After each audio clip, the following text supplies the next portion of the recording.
Hello friends, welcome back to my YouTube channel. ಇವತ್ತಿನ ವಿಡಿಯೋದಲ್ಲಿ ನಾನು ಈ ರೀತಿ ಅಳತೆ ಬ್ಲೌಸ್ನ ಕೊಟ್ಟಾಗ ಬ್ಯಾಕಲ್ಲಿ ಒಂದು ಈ ರೀತಿ ಬಟ್ಟೆ ಉಳ್ಕೊಳ್ಳುತ್ತಂತೆ, ಅಂದರೆ ಕುಪ್ಪೆ ಥರ ಬರುತ್ತಲ್ಲ ಬ್ಯಾಕ್ ಪಾರ್ಟಲ್ಲಿ.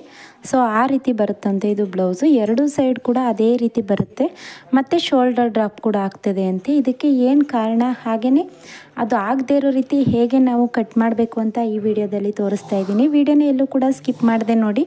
ಹಾಗೆಯೇ ಹೊಸದಾಗಿ ನನ್ನ ಚಾನಲ್ನ ನೋಡ್ತಾ ಇದ್ದೀರಾ ಅಂತಂದರೆ ಚಾನಲ್ಗೆ ಸಬ್ಸ್ಕ್ರೈಬ್ ಮಾಡಿ. ಬನ್ನಿ ಇವಾಗ ಸ್ಟಾರ್ಟ್ ಮಾಡೋಣ. ಫಸ್ಟ್ ಇದು ಎಷ್ಟು ಎದೆ ಸುತ್ತಳತೆ ಇದು ಬ್ಲೌಸ್ ಅನ್ನೋದನ್ನು ನೋಡ್ಕೊಳ್ಳಿ. ನಿಮ್ಮದು ಎದೆ ಸುತ್ತಳತೆ ಬ್ಲೌಸ್ ಎಷ್ಟೇ ಇದ್ದರೂ ಪರವಾಗಿಲ್ಲ. ಇವಾಗ ನಾನು ತೋರಿಸ್ಕೊಡೋಂಥ ಮೆಥಡ್ನಲ್ಲಿ ಕಟ್ ಮಾಡಿ. ನಿಮಗೆ ಬೆನ್ನ ಹತ್ರ ರಿಂಕಲ್ಸ್ ಬರೋದು ಅಥವಾ ಬೆನ್ನಲ್ಲಿ ಕುಪ್ಪೆ ಥರ ಬರೋದು, ಇಲ್ಲಿ ಕಂಕಳ ಹತ್ರ ಬೆನ್ನಲ್ಲಿ ಬರುತ್ತೆ ಕುಪ್ಪೆ ಥರ, ಆ ಥರ ಬಟ್ಟೆ ಏನಾದರೂ ಎಕ್ಸ್ಟ್ರಾ ಉಳ್ಕೊಂಡ್ರೆ ಯಾವ ರೀತಿ ಅದನ್ನು ಕರೆಕ್ಟ್ ಮಾಡಿ ಕಟಿಂಗ್ ಮಾಡಬೇಕು ಅಂತ ಈ ವಿಡಿಯೋದಲ್ಲಿ ತೋರಿಸ್ತಾ ಇದ್ದೀನಿ. ಇದು ಬಂದು 10 ಇಂಚಿದೆ. ಸೊ 10 ಇಂಚು ಅಂತಂದರೆ ಇದು 40 ಸೈಜ್ ಬ್ಲೌಸ್ ಆಗುತ್ತೆ. ನಾವು 10 ಇಂಚ್ಗೆ ಈ ರೀತಿ 3 ಇಂಚನ್ನ ಆ್ಯಡ್ ಮಾಡಿ 13 ಇಂಚ್ಗೆ ಬ್ಲೌಸ್ನ ಕಟ್ ಮಾಡ್ಕೊಂಡಿದ್ದೀನಿ. ನೋಡಿ, 13 ಇಂಚ್ಗೆ ಬ್ಲೌಸ್ನ ಕಟ್ ಮಾಡ್ಕೊಂಡಿದ್ದೀನಿ. 10 ಇಂಚ್ಗೆ 3 ಇಂಚನ್ನ ಆ್ಯಡ್ ಮಾಡಿ ಕಟ್ ಮಾಡ್ಕೊಳ್ಳಿ. ಫಸ್ಟು ಅರ್ಧ ಇಂಚ್ಗೆ ಒಂದು ಮಾರ್ಕ್ನ ಮಾಡ್ಕೋಬೇಕು. ಇದು ಬಂದು ಆ ರೀತಿ ಏನಕ್ಕೆ ಕುಪ್ಪೆ ಬರುತ್ತೆ ಅಂತಂದರೆ, ಹಾರ್ಮೋಲ್ ಅನ್ನೋದು ಕರೆಕ್ಟಾಗಿ ಯಾವ್ಯಾವ ಅಳತೆಗೆ ಇಷ್ಟಕ್ಕೆ ಕಟ್ ಮಾಡ್ಕೋಬೇಕು ಅನ್ನೋದು ಇರುತ್ತೆ. ಆ ರೀತಿ ಅಳತೆಯಲ್ಲಿ ಕರೆಕ್ಟಾಗಿ ಕಟ್ ಮಾಡಲಿಲ್ಲ ಅಂತಂದರೆ ನಿಮಗೆ ಬೆನ್ನಲ್ಲಿ ಕುಪ್ಪೆ ಅನ್ನೋದು ಬರುತ್ತೆ. ಸೊ ಇದು 40 ಸೈಜ್ ಬ್ಲೌಸ್ ಇದೆ. 40 ಸೈಜ್ ಬ್ಲೌಸ್ಗೆ ಒಂದು 6 ಕಾಲಾದರೂ 6 ಅಥವಾ 6 ಕಾಲಾದರೂ ಕಟ್ ಮಾಡಲೇಬೇಕು. ಸೊ ಇವರು ಎಷ್ಟು ಕಟ್ ಮಾಡಿದ್ದಾರೆ ಅಂತ ನೋಡೋಣ. ನೋಡಿ, ಇದು ಬಂದು ಬರೀ 5.5 ಇಂಚಿದೆ.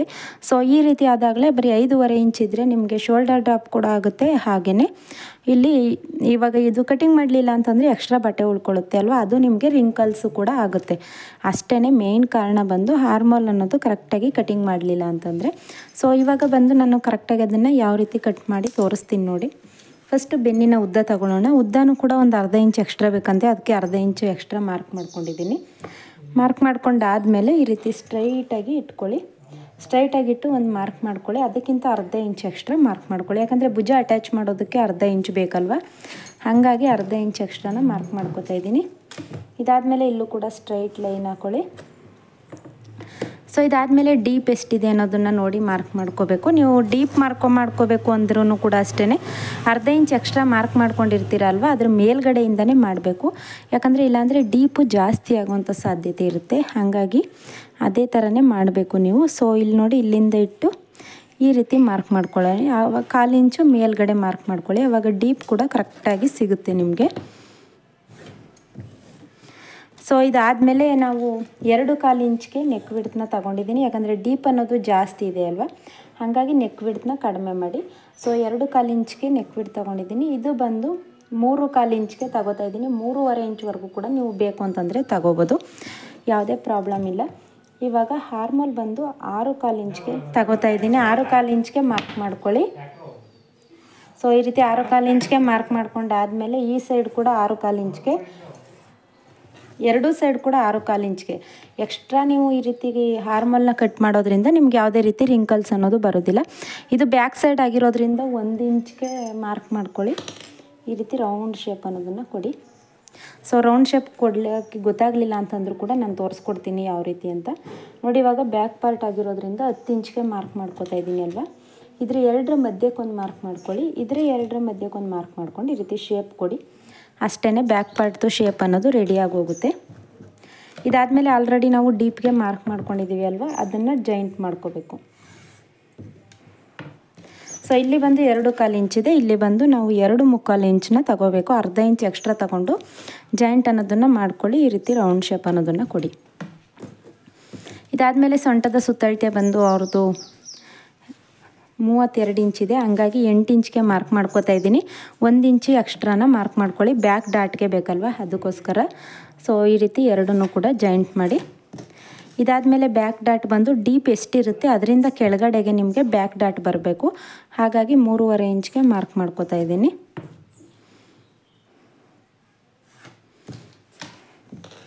ಸೊ ನೋಡಿದ್ರಲ್ವ, ಇದು ಬ್ಯಾಕ್ ಪಾರ್ಟು ಕಟಿಂಗ್ ಆಯಿತು. ಇದು ಅರ್ಥ ಆಯಿತು ಅಂತ ಅನ್ಕೋತೀನಿ. ಸೊ ಇದನ್ನು ಫಸ್ಟ್ ಕಟ್ ಮಾಡಿ ತೆಗೆದುಬಿಡೋಣ.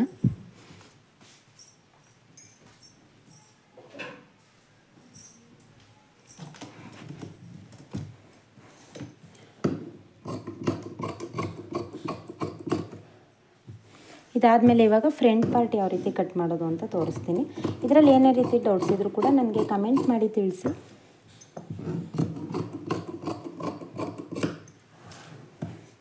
ಸೊ ನೋಡಿ, ಇಷ್ಟು ಬ್ಯಾಕ್ ಪಾರ್ಟು ರೆಡಿ ಆಯಿತು. ಇವಾಗ ಫ್ರಂಟ್ ಪಾರ್ಟಿಗೆ same as it is neck ಬಿಡ್ತು ಅಲ್ಲೇ ಆಲ್ರೆಡಿ ಮಾರ್ಕ್ ಆಗಿದೆ. ಸೊ ಭುಜ ಕೂಡ ಅಲ್ಲೇ ಆಲ್ರೆಡಿ ಮಾರ್ಕ್ ಆಗಿದೆ. ಅರ್ಧ ಇಂಚ್ ಎಕ್ಸ್ಟ್ರಾನ ತಗೊಳ್ಳಿ. ಆರ್ಮಲ್ ನಾರ್ಮಲಾಗಿ ಬ್ಯಾಕಲ್ಲಿ ಎಷ್ಟು ತಗೊಂಡಿದ್ವಿ ಅಲ್ವಾ, ಫ್ರಂಟಲ್ಲೂ ಕೂಡ ಅಷ್ಟೇ ತಗೊಳ್ಳಿ. 6.25 ಇಂಚ್ಗೆ ಮಾರ್ಕ್ ಮಾಡ್ಕೋತಾ ಇದ್ದೀನಿ.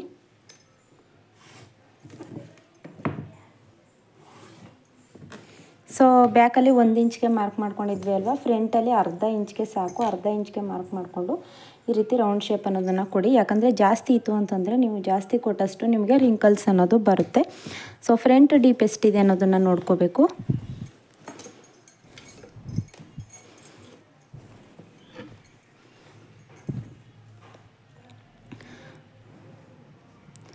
ಸೊ ಫ್ರಂಟ್ ಡೀಪ್ ಬಂದು ಇದು 7 ಇಂಚಸ್ ಇದೆ. 7 ಇಂಚಸ್ಗೆ ಈ ರೀತಿ ಮಾರ್ಕ್ ಮಾಡ್ಕೊಳ್ಳಿ.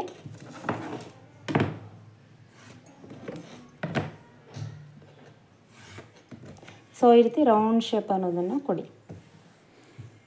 ಇವಾಗ ಇದಾದಮೇಲೆ ಭುಜದಿಂದ ಬೆಲ್ಟ್ ಪಟ್ಟಿನ ಅಟ್ಯಾಚ್ ಮಾಡ್ಕೊಂಡಿರ್ತೀವಿ ಅಲ್ವಾ, ಅಲ್ಲಿವರೆಗೂ ಎಷ್ಟಿರುತ್ತೆ ಅಂತ ನೋಡಿ. ಅದಕ್ಕಿಂತ ಅರ್ಧ ಇಂಚ್ ಎಕ್ಸ್ಟ್ರಾ ತೊಗೋಬೇಕು. ಇದು ನಾರ್ಮಲಾಗಿ ಅದಕ್ಕಿಂತ ಅರ್ಧ ಇಂಚ್ ಎಕ್ಸ್ಟ್ರಾ ಆಲ್ರೆಡಿ ಇದೆ. ಸೊ ಇದಾದಮೇಲೆ ಉಕ್ಸ್ಪಟ್ಟಿ ಕಡೆ ಆಗಲಿ ಕಾಜಾಪಟ್ಟಿ ಕಡೆ ಆಗಲಿ ಬೆಲ್ಟ್ ಪಟ್ಟಿನ ಅಟ್ಯಾಚ್ ಮಾಡಿರ್ತೀವಿ ಅಲ್ವಾ, ಅಲ್ಲಿಗೆ ತಗೊಂಡು ಅದರಿಂದ 1 ಇಂಚ್ ಎಕ್ಸ್ಟ್ರಾ ತೊಗೋಬೇಕು. ಯಾಕಂದರೆ ಇಲ್ಲೂ ಕೂಡ ಅರ್ಧ ಇಂಚ್ ಹೋಗುತ್ತೆ, ಬೆಲ್ಟ್ ಪಟ್ಟಿ ಅಟ್ಯಾಚ್ ಮಾಡಿದಾಗಲೂ ಕೂಡ ಅರ್ಧ ಇಂಚ್ ಹೋಗುತ್ತೆ. ಹಾಗಾಗಿ ಇಲ್ಲಿಗೆ ಮಾರ್ಕ್ ಮಾಡ್ಕೊಳ್ಳಿ. ಸೊ ಇದು ಬಂದು ರೆಡಿ ಆಯಿತು. ಇವಾಗ 40 ಸೈಜು ಬ್ಲೌಸ್ಗೆ ಯಾವ ರೀತಿ ನಾವು ಡಾಟ್ ಪಾಯಿಂಟ್ನ ಮಾರ್ಕ್ ಮಾಡಬೇಕು ತೋರಿಸ್ತೀನಿ. ಸೊ 2.5 ಇಂಚ್ಗೆ ಒಂದು ಡಾಟ್ ಪಾಯಿಂಟ್ನ ಮಾರ್ಕ್ ಮಾಡ್ಕೊಳ್ಳಿ. ಭುಜದ ಮಧ್ಯದಿಂದ 2 ಇಂಚ್ಗೆ ಒಂದು ಮಾರ್ಕ್ ಮಾಡ್ಕೊಳ್ಳಿ. ಸೊ ಈ ಕಡೆ 1 ಇಂಚು, ಈ ಕಡೆ 1 ಇಂಚ್ಗೆ ಮಾರ್ಕ್ ಮಾಡ್ಕೊಳ್ಳಿ. ಆವಾಗ ಕಪ್ಸ್ ಅನ್ನೋದು ತುಂಬಾ ನೀಟಾಗಿ ಕೂರುತ್ತೆ. ಇದಾದಮೇಲೆ ಇಲ್ಲಿಂದ ಇಲ್ಲಿಗೆ ಡಿಸ್ಟೆನ್ಸ್ ಎಷ್ಟಿರುತ್ತೆ ನೋಡ್ಕೊಳ್ಳಿ. 2 ಇಂಚಿದೆ. ಹಾಗಾಗಿ ಇಲ್ಲೂ ಕೂಡ 2 ಇಂಚ್ಗೆ ಮಾರ್ಕ್ ಮಾಡಿಕೊಂಡು ಇಲ್ಲಿ ನಾವು ಹಾರ್ಮಲ್ದು ರೌಂಡ್ ಶೇಪ್ ಕೊಟ್ಟಿರ್ತೀವಲ್ಲ ಅಲ್ಲಿಗೆ ಮಾರ್ಕ್ ಮಾಡ್ಕೊಳ್ಳಿ. ಇಷ್ಟರಲ್ಲಿ ನಾವು ಡಾಟ್ ಪಾಯಿಂಟ್ ಕೂಡ ಮಾರ್ಕ್ ಮಾಡ್ಕೊಂಡಾಯಿತು. ಇದಾದಮೇಲೆ ಇದನ್ನು ಕಟಿಂಗ್ ಮಾಡಿ ತೆಗೆದುಬಿಡೋಣ. ಸೊ ಫ್ರಂಟ್ ಡೀಪ್ ಕೂಡ ಕಟಿಂಗ್ ಮಾಡ್ತಾ ಇದ್ದೀನಿ. ಸೊ ಇದರಲ್ಲೂ ಕೂಡ ಅಷ್ಟೇ ಯಾವುದೇ ರೀತಿ ಡೌಟ್ಸ್ ಇದ್ದರೂ ಕೂಡ ಕಮೆಂಟ್ ಮಾಡಿ ತಿಳಿಸಿ. ನಿಮ್ಗೆ ಏನೇ ಡೌಟ್ಸ್ ಇದ್ದರೂ ಕೂಡ ನಾನು ಅದೇ ರೀತಿ ಬ್ಲೌಸ್ ಕಟಿಂಗ್ನ ಮಾಡಿ ತೋರಿಸ್ತೀನಿ. ಸೊ ಫ್ರಂಟ್ ಮತ್ತು ಬ್ಯಾಕ್ ಸೈಡ್ ರೆಡಿ ಆಯಿತು. ನಾನು ಸ್ಲೀವ್ಸ್ ಕಟಿಂಗ್ ಮಾಡೋದು ಸಪ್ರೇಟ್ ವೀಡಿಯೋನ ಹಾಕಿದ್ದೀನಿ. ಸೊ ಅದರಲ್ಲಿ ನೋಡಿ ನೀವು ಅದೇ ರೀತಿ ಸ್ಲೀವ್ಸ್ ಕಟಿಂಗ್ ಅನ್ನೋದನ್ನು ಮಾಡ್ಕೋಬೋದು. ಇದರಲ್ಲಿ ಏನೇ ಡೌಟ್ಸ್ ಇದ್ದರೂ ಕೂಡ ನನಗೆ ಕಮೆಂಟ್ ಮಾಡಿ. ಸ್ಲೀವ್ಸ್ ಕಟಿಂಗ್ ಮತ್ತೆ ನಿಮಗೆ ಬೇಕು ಅಂತಂದರೂ ಕೂಡ ನನಗೆ ಕಮೆಂಟ್ ಮಾಡಿ ತಿಳಿಸಿ. ಸೊ ಸ್ಲೀವ್ಸ್ ಕಟಿಂಗ್ನು ಇದರಲ್ಲೇ ಆ್ಯಡ್ ಮಾಡಿದರೆ ವೀಡಿಯೋ ತುಂಬಾ ಲೆಂತಿ ಆಗುತ್ತೆ. ಹಾಗಾಗಿ ನಾನು ಇದರಲ್ಲಿ ಆ್ಯಡ್ ಮಾಡಿಲ್ಲ. ಈ ವಿಡಿಯೋದ ಕೊನೆಯಲ್ಲಿ ನಾನು ಸ್ಲೀವ್ಸ್ ಕಟಿಂಗ್ದು ವೀಡಿಯೋನ ಹಾಕ್ತೀನಿ, ಐ ಕಾರ್ಡಲ್ಲೂ ಕೂಡ ಹಾಕಿರ್ತೀನಿ. ಹಾಗೆಯೇ ಸ್ಲೀವ್ಸು ಈ ವಿಡಿಯೋದ ಕೊನೆಯಲ್ಲೂ ಕೂಡ ಎಂಡ್ ಸ್ಕ್ರೀನಲ್ಲೂ ಕೂಡ ಸ್ಲೀವ್ಸ್ ಕಟಿಂಗ್ದು ಹಾಕಿರ್ತೀನಿ. ನೀವು ಅದನ್ನು ನೋಡಿಕೊಂಡು ಪರ್ಫೆಕ್ಟಾಗಿ ಸ್ಲೀವ್ಸ್ ಕಟಿಂಗ್ ಅನ್ನೋದನ್ನು ಮಾಡ್ಕೋಬೋದು. ಸೊ ವಿಡಿಯೋ ಹೆಲ್ಪ್ ಆಯಿತು ಅಂತಂದರೆ ವಿಡಿಯೋಗೆ ಲೈಕ್ ಮಾಡಿ. ಹೊಸದಾಗಿ ನನ್ನ ಚಾನಲ್ ನೋಡ್ತಾ ಇದ್ದೀರಾ ಅಂತಂದರೆ ಚಾನಲ್ಗೆ ಸಬ್ಸ್ಕ್ರೈಬ್ ಮಾಡಿ. ಸಬ್ಸ್ಕ್ರೈಬ್ ಮಾಡೋದ್ರಿಂದ ನಾನು ಏನೇ ಒಂದು ವಿಡಿಯೋ ಹಾಕಿದ್ರೂ ಕೂಡ ನಿಮಗೆ ನೋಟಿಫಿಕೇಷನ್ ಅನ್ನೋದು ಬರುತ್ತೆ. Thank you for watching.